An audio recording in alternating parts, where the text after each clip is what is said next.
బీదర్లో పట్టపగలే దొంగలు బీభత్సం సృష్టించారు. ఏకంగా ఏటీఎంలో డబ్బులు జమ చేసే వాహనాన్ని ఎత్తుకుపోయారు. ఆ వాహనం భద్రతా సిబ్బందిపైన కాల్పులు జరిపారు. దోపిడీ దొంగల కాల్పులో వాహనం సెక్యూరిటీ గార్డు మృతి చెందాడు. వాహనంలోని నగదు పెట్టెతో దోపిడీ దొంగలు పరారయ్యారు. ఈ ఘటనలో మరో ఇద్దరికి బుల్లెట్ గాయాలయ్యాయి. దోపిడీ దొంగల కోసం పోలీసులు గాలిస్తున్నారు.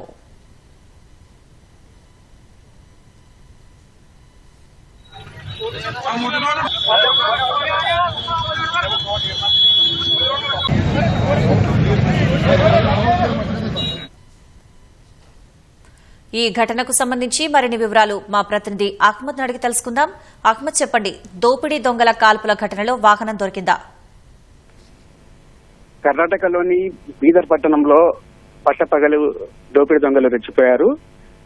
బీదర్ పట్టణం ప్రధాన రహదారిపై ఉన్నటువంటి ఎస్బీహెచ్ బ్యాంక్ ఎదుట ఏటీఎం కేంద్రంలో డబ్బులు నింపేందుకు వాహనంతో వెళ్తున్న సిబ్బందిపై ద్విచక్ర వాహనంపై హెల్మెట్ ధరించి వచ్చిన ఇద్దరు నిందితులు కాల్పులు జరిపారు.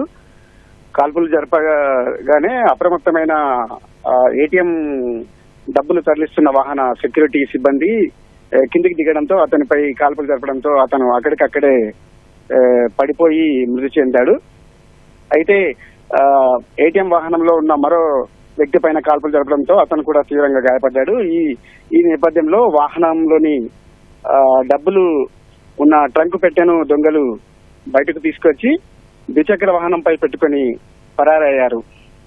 అయితే ఈ క్రమంలో దొంగలను అడ్డుకునేందుకు స్థానికులు రాళ్లు రువ్వినప్పటికీ వాళ్ళు లెక్క చేయకుండా రివాల్వర్లతో జనాలను భయపెడుతూ అక్కడి నుంచి పరారయ్యారు. అయితే ఈ ఘటన బీదర్ పట్టణంలో కలకలం రేపింది. అయితే ఈ దొంగలను పట్టుకునేందుకు బీదర్ పోలీసులు ఇప్పటికే 2 బృందాలను రంగంలోకి దింపినట్టు తెలుస్తోంది. అయితే ఈ ఘటనా స్థలాన్ని స్థానిక బీదర్ ఎస్పీ తర్వాత ఏఎస్పీ కూడా సందర్శించి దర్యాప్తు చేపడుతున్నారు.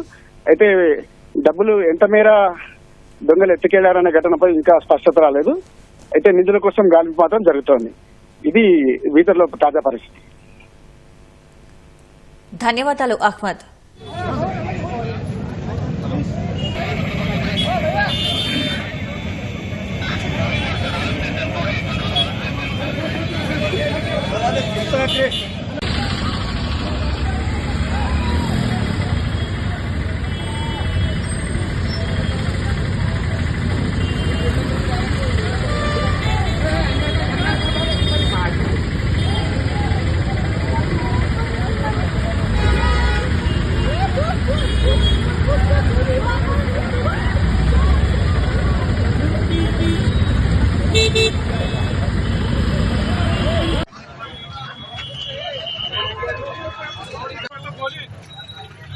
I'm